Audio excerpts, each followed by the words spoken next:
ഇന്ന് നിങ്ങളുടെ മുന്നിൽ അവതരിപ്പിക്കുന്നത് ഒരു റോയൽ എൻഫീൽഡിൻ്റെ ഇൻ്റർസെപ്റ്റർ 650 ആണ്. ഞാൻ തൊലഹത്ത്, റോയൽ കസ്റ്റം മോട്ടോഴ്സ് കാവന്നൂർ. അപ്പോൾ ഈ ഒരു വണ്ടിയെക്കുറിച്ച് പറയാമെന്നുണ്ടെങ്കിൽ 650 cc റോയൽ എൻഫീൽഡ് ഇറക്കിയിട്ടുള്ള ഒരു സൂപ്പർ പവർഫുൾ ആയിട്ടുള്ളൊരു ബൈക്കാണ്. നമ്മുടെ ട്രയംഫ് ബോണോലി എന്ന ഒരു കമ്പയർ ചെയ്തുകൊണ്ടുള്ള ഡിസൈൻ, ഈ ഒരു വണ്ടി നിങ്ങൾക്ക് ആപ്റ്റ് ആവുമോ എന്നുള്ള കാര്യത്തിലാണ് എനിക്കിപ്പം ഈ ഒരു കാര്യത്തിൽ സംസാരിക്കണം. ആരൊക്കെ ഈ വണ്ടി എടുക്കണം, ആർക്ക് ഈ വണ്ടി പറ്റില്ല എന്നും. സാധാരണ 650 cc വണ്ടി എന്നുള്ളത് 650 cc 47 bhp പവറും 52 Nm ടോർക്കും തരുന്നൊരു വണ്ടിയാണത്. ഞാൻ പറഞ്ഞല്ലോ 527 bhp ആയിരുന്നു, 47 സംതിങ് bhp പവർ. അത്രയും പവർഫുൾ ആയിട്ടുള്ള വണ്ടിയാണ്. അതായത് ബാക്കിയുള്ള വണ്ടികളെ കമ്പയർ ചെയ്യുമ്പം ഇത്രയും പവർഫുൾ ആയിട്ടുള്ള വണ്ടിയാണ്. പക്ഷെ അതിനേക്കാളും പവറുള്ള വണ്ടികൾ വേറെ ഉണ്ട്. അപ്പോൾ ഈ ഒരു വണ്ടി 218 kg, 216, 216 കാറ്റഗറിയിൽ വെയിറ്റും വരുന്നുണ്ട്. പിന്നെ 808 mm ആണ് സീറ്റ് ഹൈറ്റ് വരുന്നത്. സാധാരണ നമ്മൾ ക്ലാസിക്കിൻ്റെ ഒക്കെ ചെറിയ മാറ്റം മാത്രമേ വരുന്നുള്ളൂ. അജയ സീരീസ് ക്ലാസിക് വരെ ചെറിയ മാറ്റം വരുന്നുള്ളൂ. പിന്നെ വെയിറ്റ് എന്നുള്ളത് നമ്മൾ ചെരിഞ്ഞു കഴിഞ്ഞാൽ താങ്ങാൻ കുറച്ച് ബുദ്ധിമുട്ടാണ്. 218 കിലോ വെയിറ്റ് ഉണ്ട്. പിന്നെ ടയർഡ് തന്നെ വേണ്ട വരും, വേറെ രക്ഷയൊന്നും ഉണ്ടാവില്ല. പിടിച്ചെടുക്കാൻ ചിലപ്പോൾ നമ്മളെ നടു കൊടുക്കാനും സാധ്യത ഉണ്ട്. പിന്നെ ഇത് പാരലൽ ട്വിൽ എഞ്ചിനാണ് വന്നേക്കുന്നത്. സാധാരണ 2 സിലിണ്ടർ സമാന്തരമായിട്ടുള്ളതാണ് പാരലൽ എന്ന് പറയാം കേട്ടോ. 2 സിലിണ്ടറും സമാന്തരമായിട്ട്. മറ്റേ വണ്ടികൾ ഹാർലി ഡേവിഡ്സൺ ബാക്കിയുള്ള വണ്ടികളൊക്കെ വീറ്റിനായിരിക്കും ഉണ്ടാവുക. അത് വി ഷേപ്പിലാണ് അതിന് 2 സിലിണ്ടർ വരിക. അപ്പോൾ അതിൻ്റെതായ ചെറിയൊരു വിഷയം എന്ന് പറഞ്ഞാൽ എനിക്ക് തോന്നിയിട്ടുള്ളതാണ്. ഞാനൊരു മൈനസായിട്ട് പറയുന്നില്ല. ചെറിയ രീതിയിൽ നമ്മളെ ബാക്കിൽ തൈസിന് ഹീറ്റ് അടിക്കുന്ന ഒരു മൈനസ് എന്ന് കണ്ടുവന്നുണ്ട്. കാരണം ഈ ഒരു ഈ ഫിൻസിലൂടെ പോണ എയർ നേരെ നമ്മളെ കാലിൻ്റെ അടിയിലേക്കാണ് വരുന്നത് എന്നുള്ളതാണ് ഒരു മൈനസായിട്ട് എനിക്ക് തോന്നിയിട്ടുള്ളത്. ശരിയായ രീതിയിൽ ഹീറ്റ് കിട്ടുന്നുണ്ട്. ട്രാഫിക്കിലൊക്കെ ആണെന്ന് ശരിക്കും നമുക്ക് എഫക്റ്റ് ആവും. അത് ഏതൊരു വലിയ വണ്ടിയിലുണ്ട് എന്നുള്ളതാണ്. ഹാർലി ഡേവിഡ്സൺ ആണെങ്കിലും വേറെ ഏത് വണ്ടിയാണെങ്കിലും ആ ഒരു ഹീറ്റിംഗ് ഇത് നമുക്കുണ്ട്. പക്ഷെ ഇത് പാരലൽ ട്വിൻ ആയതുകൊണ്ട് കുറച്ചും കൂടെ ഉണ്ട് എന്ന് എനിക്ക് തോന്നുന്നു. എൻ്റെ പേഴ്സണൽ അഭിപ്രായമാണ്. നിങ്ങൾക്ക് കമൻറ്റ് ചെയ്യാം. കുറച്ചും കൂടെ കാരണം മറ്റേ വീട്ടിനായതുകൊണ്ട് തന്നെ എയർ ഇങ്ങനെ കയറി ഇങ്ങനെ ഇറങ്ങി പോകുന്നതുകൊണ്ട് വളരെ കുറച്ച് രീതിയിൽ മാത്രമേ നമുക്ക് എഫക്റ്റ് ആവുള്ളൂ. പക്ഷെ ഇത് നല്ല രീതിയിൽ എഫക്റ്റ് ആവുന്നുണ്ട് പാരലൽ ട്വിൻ ആയത്. അത് ശരിക്കും ഒരു മൈനസായിട്ട് തന്നെ എനിക്ക് തോന്നിയിട്ടുള്ളത്. പിന്നെ ഓയിൽ കൂൾഡാണ് എഞ്ചിൻ വരുന്നത്. ഓയിൽ പുറത്തെടുത്ത് തണുപ്പിച്ച് കൊണ്ട് റിട്ടേൺ അയക്കുന്ന ഒരു സിസ്റ്റമാണ്. റേഡിയേറ്റർമാർ ഗ്രില്ല് ഫ്രണ്ടിൽ കാണാം. ഓയിൽ കൂൾഡാണ് എഞ്ചിൻ വരുന്നത്. പിന്നെ നല്ല സ്മൂത്താണ് എഞ്ചിൻ, അത് പറയാതിരിക്കാൻ വയ്യ. ഹൈലി സ്മൂത്ത് എഞ്ചിനാണ്. അതായത് ശരിക്കും പറഞ്ഞാൽ വൈബ്രേഷൻ ഇല്ല എന്ന് പറയാം, പക്ഷെ വൈബ്രേഷൻ വളരെ കുറവാണ് വണ്ടി. അത്രയും സ്മൂത്തായിട്ട് വണ്ടി നമുക്ക് കൊണ്ടെടുക്കാൻ പറ്റും. അതായത് 4 ലക്ഷം രൂപയ്ക്ക് താഴെ ഒരു ട്വിൻ സിലിണ്ടർ വണ്ടി കിട്ടുക എന്നുള്ളത് ശരിക്ക് ആ ഒരു ഡ്രീം സാക്ഷാത്കരിക്കാൻ പറ്റിയ ഒരു വണ്ടിയാണ് ഇൻ്റർസെപ്റ്റർ എന്നുള്ളത്. കാരണം നമ്മൾ വിദേശ വണ്ടികളൊക്കെ ശരിക്കും ടാക്സ് കാര്യങ്ങളൊക്കെ വരുമ്പോഴാണല്ലോ വണ്ടിൻ്റെ റേറ്റ് കൂടുന്നത്, ഡബിളൊക്കെ ആവുന്നത്. അപ്പം 4 ലക്ഷം രൂപയുടെ താഴേക്ക് ഒരു ഇൻ്റർസെപ്റ്റർ, അത് 650 cc ട്വിൻ സിലിണ്ടർ വണ്ടി ആദ്യമായിട്ട് ഇന്ത്യയിലേക്ക് അവതരിപ്പിച്ച് റോയൽ എൻഫീൽഡ് തന്നെയാണ്. ബാക്കി ഏതൊരു വണ്ടിയും ഒരു കാറ്റഗറിയിൽ പോകണം 5, 6, 7 ലക്ഷം റുപ്യ ഒരു സ്റ്റാർട്ടിംഗ് റേറ്റ് തന്നെ കൊടുക്കണം. പക്ഷെ ഏതായാലും അതിനേക്കാളൊക്കെ കൂടുതലായിട്ട് നല്ല റിഫൈൻഡ് എഞ്ചിനാണ്. ഇത് റിഫൈൻഡ് അത്രയും സ്മൂത്ത് എഞ്ചിനാണ്. പക്ഷെ തുടക്കത്തിൽ ഈ വണ്ടി ഇറങ്ങിയ സമയത്ത് ഒരു വിഷയം ഉണ്ടായിരുന്നു. നമ്മൾ ഏതൊരു വണ്ടിയും നമ്മൾ ആവശ്യം അറിഞ്ഞെടുക്കുക എന്നുള്ളത്, നമ്മൾ ആ വണ്ടി എടുത്താൽ അതിൻ്റെ ഒരു സ്വഭാവം അനുസരിച്ച് ഉപയോഗിക്കുക എന്നുള്ള ഒരു ഇതും കൂടെ ഉണ്ടല്ലോ. അപ്പം ഹൈ സ്പീഡിൽ പോകുന്ന സമയത്ത് ഗിയർ ഡൗൺ ചെയ്യുന്ന, ഗിയർ 3rd-ലേക്ക് 4th-ലേക്ക് ഡൗൺ ചെയ്യുക. ഹൈ സ്പീഡിൽ പോകുന്ന സമയത്ത് സ്പീഡ് കയറി ശരിയായ രീതിയിൽ ഡൗൺ ചെയ്യാതെ ഗിയർ ഡൗൺ ചെയ്യുന്ന സമയത്ത് അതിൻ്റെ ഗിയറിൻ്റെ ടീത്ത് പൊട്ടിയിട്ട് ഒരു ഗിയർ ബോക്സിൻ്റെ പ്രശ്നം തുടക്കത്തിൽ ഉണ്ടായിരുന്നു വണ്ടിക്ക്. അത് വാറണ്ടിയിൽ ക്ലെയിം ചെയ്ത് പോകാവുന്ന കേസ് ഉണ്ടായിരുന്നുള്ളൂ തുടക്കത്തിൽ. പക്ഷെ അത് നല്ല ശ്രദ്ധിക്കണം. ഇപ്പോഴും ഈ ഒരു വണ്ടി എടുക്കുന്ന സമയത്ത് നമ്മൾ ഹൈ സ്പീഡിൽ പോകുന്ന സമയത്ത് പെട്ടെന്ന് ഗിയർ സ്ലോ ഡൗൺ ചെയ്യാതെ, വേണ്ടത്ര രീതിയിൽ സ്ലോ ഡൗൺ ചെയ്യാതെ പെട്ടെന്ന് ഗിയർ ഡൗൺ ചെയ്താൽ അതിൻ്റെ ഗിയർ ടീത്ത് പൊട്ടുന്ന ഒരു പ്രവണത അതിൽ കണ്ടുവരുന്നുണ്ട്. അത് എഞ്ചിൻ അയക്കേണ്ട ഒരു വർക്കാണ്. അപ്പോൾ യൂസ്ഡ് മാർക്കറ്റിലാണ് വണ്ടി അവൈലബിൾ ആണെങ്കിലും കൂടി നിങ്ങൾ ഉപയോഗിക്കുന്ന സമയത്ത് പെട്ടെന്ന് ഹൈ സ്പീഡിൽ പോയിട്ട് ഗിയർ ഡൗൺ ചെയ്യാതിരിക്കാൻ നോക്കുക. പിന്നെ ട്വിൻ സിലിണ്ടർ 2 സൈലൻസറാണ് കൊടുത്തേക്കുന്നത്. പിന്നെ ഫ്രണ്ടും ബാക്ക് 18 സൈസാണ്. 190 18 ഫ്രണ്ടിൽ കൊടുത്തേക്കുന്നത്. പിന്നെ മീറ്റർ എന്ന് പറഞ്ഞാൽ ഒരു ഡിജിറ്റൽ എന്ന് പറയാൻ പറ്റില്ല, ചെറിയ ഡിസ്പ്ലേ ഡീറ്റെയിൽ കൊടുത്തു. ഡീറ്റെയിൽ അനലോഗാണ്. പിന്നെ മൈലേജ് വരുന്നത് ഒരു 20-25 25-30 കമ്പനി പറയുന്നുണ്ടെങ്കിൽ കൂടി 20-25 രീതിയിൽ നമുക്കിത് പ്രതീക്ഷിച്ചാൽ മതി. ഇന്നൊരു ഹൈവേ റൈഡിങ്ങിന് പറ്റുമെന്ന് ചോദിച്ചു കഴിഞ്ഞാൽ സാറിന് ഇതിൻ്റെ കോണ്ടിനെൻ്റൽ GT എന്ന് പറഞ്ഞ 650 cc വണ്ടി ഇറങ്ങുന്നുണ്ട്. അത് കഫേ റേസറാണ് വണ്ടി. കഫേ റേസർ എന്ന് പറഞ്ഞാൽ ചിലപ്പോൾ ആളുകൾക്ക് മനസ്സിലാവില്ല എന്താണ് കഫേ റേസർ എന്നുള്ളത്. കഫേ ടു കഫേ റേസ് ചെയ്യാനുള്ളത്, അതൊരു കോഫി ഷോപ്പിൽ നിന്ന് വേറെ കോഫി ഷോപ്പിലേക്ക് ഹൈ സ്പീഡിലേക്ക് പോകാൻ പെർഫോം ചെയ്ത് പോകാനുള്ള ഒരു വണ്ടിയാണ് കഫേ റേസർ എന്ന് പറയുന്നത്.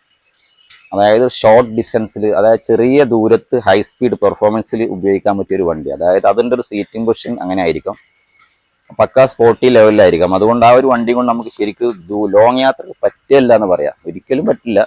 പിന്നെ ചെറുപ്പക്കാരൊക്കെ, ചെറിയ ചെക്കന്മാരൊക്കെ ശരിക്കും ആ ഒരു വണ്ടിയുടെ ആ ഒരു ഇതുകൊണ്ട് ചിലപ്പം ലോങ് യാത്ര ചെയ്തു എന്ന് വരാം. പക്ഷെ കുറച്ചുകൂടെ ഒന്ന് ഏജ്ഡ് ആയിട്ട് മെച്ചുവർഡ് ആയിട്ടുള്ള ആളുകൾക്ക്, മെച്ചുവർഡ് ആയിട്ടുള്ള കുറച്ച് ഏജ്ഡ് ആയിട്ടുള്ള ആളുകൾക്ക് ആ ഒരു വണ്ടി ഒരിക്കലും ഉപയോഗിക്കാൻ പറ്റില്ല. ഷോർട്ട് റൈഡാണ്.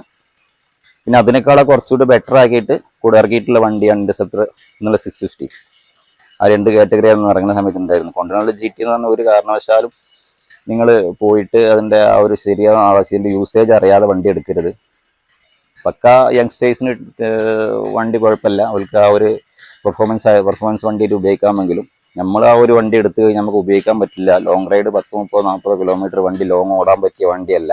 അത് ആ വണ്ടിയുടെ കുറ്റമല്ല, വണ്ടി ഇറക്കിയേക്കുന്നത് അതിന് വേണ്ടിയിട്ടാണ്. കഫേ റേസർ കാറ്റഗറിയിൽ ഇറക്കിയ വണ്ടിയാണ് ഇത്. പിന്നെ കുറച്ചും കൂടെ ഒന്ന് ലോങ്ങും കൂടെ പോവാം എന്നുള്ള ഒരു ഓപ്ഷനിൽ ഇറക്കിയ വണ്ടിയാണ്. പക്ഷെ എന്നാലും എൻ്റെ ഒരു അഭിപ്രായത്തിൽ ഇതിൻ്റെ സീറ്റ് വളരെ തിന്നായതുകൊണ്ട് ഈ സീറ്റ് വെച്ച് ലോങ് റൈഡിന് ക്രൂസിങ്ങിനെ പറ്റില്ല എന്നാണ് എനിക്ക് എൻ്റെ ഒരു അഭിപ്രായത്തിൽ.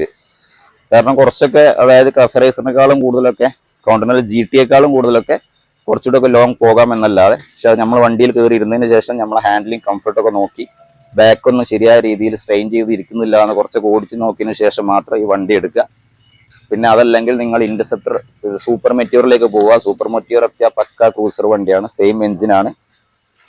അപ്പം നിങ്ങൾ വണ്ടി ലോങ് റൈഡാണ് നിങ്ങൾ ഉപയോഗിക്കുന്നതെങ്കിൽ, ലോങ് റൈഡിനാണ് നിങ്ങൾ ആഗ്രഹിക്കുന്നതെങ്കിൽ, അതായത് നമ്മൾ എപ്പോഴും ഒരു വണ്ടി എടുക്കുമ്പോൾ നമ്മൾ പർപ്പസ് നോക്കുക. മറ്റുള്ളവർ വണ്ടി എടുത്തു അത് നമുക്ക് വേണമെന്നുള്ളതല്ല.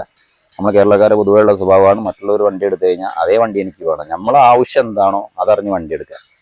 പക്ഷേ ഈ ഒരു വണ്ടി എടുത്തിട്ട് ഒരു 500, 200, 300 കിലോമീറ്റർ പോകണം തോന്നിക്ക് എല്ലാവർക്കും കഴിഞ്ഞോളണമെന്നില്ല, അതെനിക്ക് പറയാനുള്ളത്. അതായത് അത് നമ്മളെ ബോഡിയുടെ പിന്നെ സ്ട്രക്ചർ അനുസരിച്ചും, നമ്മൾ ബോഡിയുടെ പിന്നെ ഹൈറ്റും സ്ട്രക്ചറും നമ്മളെ കൈയിൻ്റെ നീളമൊക്കെ അനുസരിച്ചുണ്ടാവും ഇതിൻ്റെ ഒരു കംഫർട്ട് ഫീൽ. എല്ലാവർക്കും ഒരേ കംഫർട്ട് ഉണ്ടാവില്ല ഈ വണ്ടി. പക്ഷെ എന്നാലും ഒരു മീഡിയം സൈസുകാർക്ക് കംഫർട്ടാണ്. അപ്പം പക്ക ക്രൂസർ ഒരു ലോങ് റൈഡ് നിങ്ങൾ ആഗ്രഹിക്കുന്നുണ്ടെങ്കിൽ, അതായത് പക്ക ക്രൂസിങ്ങിനാണ് നിങ്ങൾ ഹൈവേ റൈഡാണ് നിങ്ങൾ ഉദ്ദേശിക്കുന്നതെങ്കിൽ സൂപ്പർ മെറ്റിയൂറിലേക്ക് പോകുമായിരിക്കും ഏറ്റവും നന്നാവെന്ന് പറയുന്നു. കാരണം ഈ വണ്ടി എനിക്ക് യോജിക്കില്ല. ഇത് സൂപ്പർ മെറ്റിയൂറിൻ്റെയും കോണ്ടിനെൻ്റൽ GT, അതായത് കഫേ റേസർ എന്ന 650ൻ്റെ ഇടയിലുള്ള ഒരു വണ്ടിയാണ്. അത്യാവശ്യം ഹൈവേയിലും അത്യാവശ്യം സിറ്റിയിലും യൂസ് ചെയ്യുന്ന ഒരു വണ്ടി എന്ന ഒരു കൺസെപ്റ്റ് എനിക്കിതിനെ കുറിച്ച് പറയാനുള്ളൂ കേട്ടോ. വണ്ടി ഇതുകൊണ്ട് ലോങ് റൈഡ് യാത്ര ചെയ്യുന്ന ആളുകൾക്ക് ഒരുപാടുണ്ട്. എന്നാലും അതിൻ്റെ ബുദ്ധിമുട്ട്, ചില ആളുകൾ ബുദ്ധിമുട്ട് സഹിച്ചാലും വണ്ടി കൊണ്ട് പോകുന്ന ആളുകളുണ്ടല്ലോ.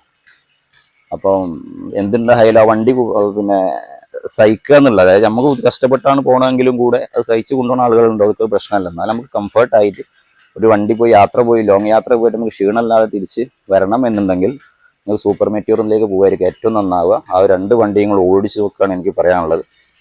പിന്നെ ഇതിൻ്റെ കാര്യം, നമ്മൾ വണ്ടി എടുക്കുമ്പോൾ വളരെ ശ്രദ്ധിക്കുക. 2-3 ലിറ്റർ പെട്രോൾ എപ്പോഴും ഇത് സ്റ്റോക്ക് ചെയ്യുക. പെട്രോൾ ഒരു രീതിയിലും കുറച്ചിട്ട് ഈ വണ്ടി ഓടിക്കരുത്. 2-3 ലിറ്റർ പെട്രോൾ സ്റ്റോക്ക് ചെയ്യുക. 2 സ്പാർക്ക് പ്ലഗും കറക്റ്റ് ടൈംലി മാറ്റി കൊടുക്കുക.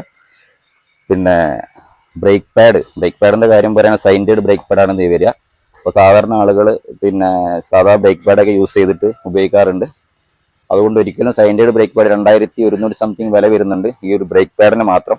അതുകൊണ്ട് ആ ബ്രേക്ക് പാഡ് തന്നെ നിങ്ങൾ ഉപയോഗിക്കുക. നമ്മൾ സ്ഥിരമായിട്ട് ഉപയോഗിക്കുന്ന ആളുകൾ, ലോങ് റൈഡ് ഹൈവേ റൈഡൊക്കെ ഉപയോഗിക്കുന്ന ആളുകൾ ആ ബ്രേക്ക് പാഡ് തന്നെ ഉപയോഗിക്കുക. ബ്രേക്ക് പാഡിന് ഒരുപാട് അഡ്വാൻറ്റേജസ് ഉണ്ട്. അതായത് ഹീറ്റ് റെസിസ്റ്റൻസ് ആണ്. ഏതൊരു ഹീറ്റായാലും, പിന്നെ എക്സ്ട്രീം ഹീറ്റായാലും എക്സ്ട്രീം കോൾഡ് ആയാലും ഒരേ രീതിയിൽ പെർഫോം ചെയ്യുന്ന ബ്രേക്ക് പാഡാണ്. അതുകൊണ്ടാണ് അതിന് ആ ബ്രേക്ക് പാഡിന് അത്രക്കും റൈറ്റ് വില വരുന്നത്.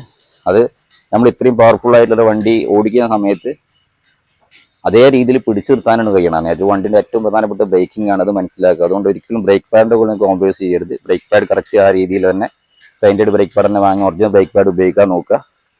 പിന്നെ ബാക്കിയുള്ള ആക്സിഡൻ്റ് ആണോ നോക്കുക. ആക്സിഡൻ്റ് ആയി കഴിഞ്ഞാൽ ഈ വണ്ടി ചേസ് റീപ്ലേസ് ചെയ്യാനല്ലാതെ വേറൊരു ഓപ്ഷൻ തട്ടി നിർത്തുക എന്നുള്ള കാര്യങ്ങൾ കറക്റ്റ് ഒരിക്കലും റെഡി ആവില്ല എന്ന് പറയാം. ആയാൽ തന്നെ അതിൻ്റെ സ്റ്റെബിലിറ്റിക്ക് ഒരുപാട് പ്രശ്നങ്ങൾ വരും. 27,000 റേഞ്ചിൽ ചേസിന് വരുന്നുണ്ട്. ഇനി ആക്സിഡന്റ് ആയി കഴിഞ്ഞാൽ ഏറ്റവും നിർത്തി ഉപയോഗിക്കുന്നതിനേക്കാൾ ഏറ്റവും നല്ലത് നിങ്ങൾക്ക് ആ ചേസ് മാറ്റിക്കളയാന്നുള്ളതാണ്. കാരണം ഇതൊരു ശരിയായ രീതിയിൽ നിർത്തിയാൽ എങ്ങനെ ആയാലും ആ ഒരു കറക്റ്റ് പോയിന്റിൽ വരാത്തൊരു ചേസാണ്. ഇല്ലിക്കെട്ട് ചേസ് എന്ന് പറയും ശരിക്കും മലയാള ഭാഷ പറയുക. അപ്പോൾ അതൊക്കെ നമ്മളൊരു എക്സ്പീരിയൻസ് വെച്ച് തന്നെയാണ് പറയുന്നത് കേട്ടോ. അപ്പോൾ എങ്ങനെ നിർത്തി കട്ട് ചെയ്തൊക്കെ നിർത്തി ചെയ്ത് കഴിഞ്ഞാലും അത് കറക്റ്റായി കിട്ടാറില്ല. ആവും, എന്നാലും ആ കറക്റ്റ് നമ്മൾ ബാക്ക് വീലും ഫ്രണ്ട് വീലും അലൈൻമെന്റ് റെഡി ആവാൻ കുറച്ചൊരു ബുദ്ധിമുട്ടായിരിക്കും. അതുകൊണ്ട് ഇങ്ങനെ ആക്സിഡന്റ് ആയിട്ടുണ്ടോ, നിങ്ങൾ ഈ വണ്ടി വീണ്ടും ഉപയോഗിക്കാൻ ഉദ്ദേശിക്കുന്നുണ്ടോ, വീണ്ടും ആക്സിഡന്റ് ആവാതെ സ്റ്റെബിലിറ്റിയോട് വണ്ടി കൊണ്ടെടുക്കണമെന്നുള്ള ചേസ് കംപ്ലീറ്റ് ആയി മാറ്റി കളയാമെന്ന് എനിക്ക് പറയാനുള്ളൂ. പിന്നെ വേറെ കാര്യങ്ങൾ അത്യാവശ്യം കംപ്ലൈൻസ് കാര്യങ്ങളൊന്നും അല്ലാതെ ഒന്നുമില്ല. ഇതുവരെ അങ്ങനത്തെ പ്രശ്നങ്ങളൊന്നും വന്നതായിട്ട് കണ്ടിട്ടില്ല. അത്യാവശ്യം നല്ല ക്വാളിറ്റിയുള്ള സാധനങ്ങളാണ് റോയൽ എൻഫീൽഡ് പ്രൊവൈഡ് ചെയ്യുന്നത്. പിന്നെ സ്പാർക്ക് പ്ലഗ് കറക്റ്റ് സമയത്ത് മാറ്റി കൊടുക്കുക, ഓയിൽ സർവീസ് കറക്റ്റ് ചെയ്യുക. പിന്നെ ബ്രേക്കിംഗ് 2 ബോക്സ് ഒരേ സമയത്ത് അപ്ലൈ ചെയ്യുക. നിങ്ങൾ ഇത്രയും പവർഫുള്ളായ വണ്ടി ഉപയോഗിക്കുമ്പോൾ എപ്പോഴും ബ്രേക്കിംഗ് ഫ്രണ്ടും ബാക്കും ഒരേ സമയത്ത് അപ്ലൈ ചെയ്ത് ബ്രേക്ക് ഉപയോഗിക്കുക. പിന്നെ ആദ്യമായിട്ട് നമ്മൾ 650cc വണ്ടി 47 BS പവർ വണ്ടി ഉപയോഗിക്കുന്ന ആളുകളിൽ ആക്സിലേറ്റർ കൊടുത്ത് ഏത് വണ്ടിയും പാഴും. അത് പിടിച്ച് നിർത്താനുള്ള ഒരു അറിവും കൂടി നമ്മളെടുത്ത് വേണം. അപ്പം 2 ബ്രേക്ക് ഒന്നിച്ച് ഉപയോഗിക്കുക എന്നുള്ളതാണ്. ഒരു ബ്രേക്ക് മാത്രം ഒരിക്കലും നമ്മൾ അപ്ലൈ ചെയ്യരുത്. പിന്നെ ഇറങ്ങി വരുന്ന വലിയ കയറ്റൊക്കെ ഇറങ്ങി വരുന്ന സമയത്താണ് ബ്രേക്ക് മാത്രം അപ്ലൈ ചെയ്യാതെ ഗിയർ ബ്രേക്കിങ്ങിൽ എൻജിൻ ബ്രേക്കിങ്ങിൽ ഇറങ്ങുക. അതായത് ഗിയർ ഡൗൺ ചെയ്തിട്ട് അത്യാവശ്യം ബ്രേക്ക് അപ്ലൈ ചെയ്തിട്ട് ഇറങ്ങുക. എന്നാലും അങ്ങനത്തെ ബ്രേക്ക് റിലീസാണോ പ്രശ്നമെങ്കിൽ വണ്ടിക്ക് വല്ലാതല്ല എങ്കിലും കൂടി അങ്ങനെ കണ്ടുവന്നിട്ടുണ്ട്. അപ്പോൾ അതൊന്ന് ശ്രദ്ധിക്കുക. അപ്പോൾ ഇൻ്റർസെപ്റ്ററിനെ കുറിച്ച് എനിക്ക് പറയാനുള്ളതാണ്. നമുക്ക് ഈ ഒരു ഓപ്ഷനിൽ 650cc കോണ്ടിനെന്റൽ GT പിന്നെ കഫേ റേസറായിട്ട് വരുന്ന GT 660 വരുന്നുണ്ട്. അതായത് ഇൻ്റർസെപ്റ്റർ 650 വരുന്നുണ്ട്. പിന്നെ പുതിയ വണ്ടി ലോഞ്ച് ചെയ്യാൻ പോകുന്നുണ്ട്. സ്റ്റാൻഡേർഡ് 650 എന്ന കാറ്റഗറിയിൽ ഒരു വണ്ടി വരുന്നുണ്ട്. അപ്പം നിങ്ങൾ ഷോപ്പ് യാത്രയാണുള്ളതെങ്കിൽ ഇൻ്റർസെപ്റ്റർ സൂപ്പർ മെറ്റ്യൂറിലേക്ക് പോവുക. അതല്ല നിങ്ങൾ ബാക്കിയുള്ള കാര്യങ്ങളൊക്കെയാണ് പക്ക സ്പോർട്ടി ഇതിലാണ് ഉപയോഗിക്കാൻ നിങ്ങൾ ആഗ്രഹിക്കുന്നതെങ്കിൽ GTയിലേക്ക് പോകാം.